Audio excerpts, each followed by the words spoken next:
আমরা তো এই নিয়তে বয়ান করি, হাতে পায়ে ধরে বয়ান করি, বিনয়ী হয়ে বয়ান করি। এই জন্য একটা মানুষ উঠে গেল কষ্ট লাগে, যে পরিবেশ মানুষের অন্তরের বিঘ্নতা শুরু হয়ে যায়। আমরা তো ওই সমস্ত আল্লাহওয়ালাদের থাপ্পড় খেয়ে এখানে বসছি, যাদের সামনে একটা পান কেউ খাইতে পারতো না। আর আমরা তো বসে বসে বাদাম চাবাই, চানাচুর চাবাই, বক্তাও পান চাবাইতেছি, বয়ান করতেছি, শ্রোতারাও খাইতেছে, চা পান করতেছে, বয়ান শুনতেছে, কেউ হাঁটতেছে, কেউ চলতেছে। এভাবে বয়ান হয় না। বাকি বাংলাদেশ তো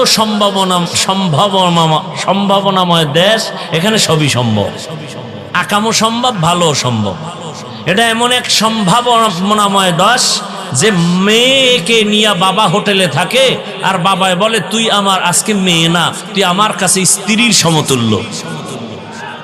এ সোনার বাংলার খবর। এজন্য বলি এটা সম্ভাবনাময় দেশ, সবই সম্ভব, আকামও সম্ভব। মাকে সন্তান হত্যা করে, সন্তান মাকে হত্যা করে, স্ত্রীকে স্বামী হত্যা করে, স্বামী স্ত্রীকে হত্যা করে। মানে এমন কোনো অপরাধ নাই। বলতে গেলে রসুলের যুগের সে সমস্ত জাহিলিয়াতকেও হার মানিয়েছে।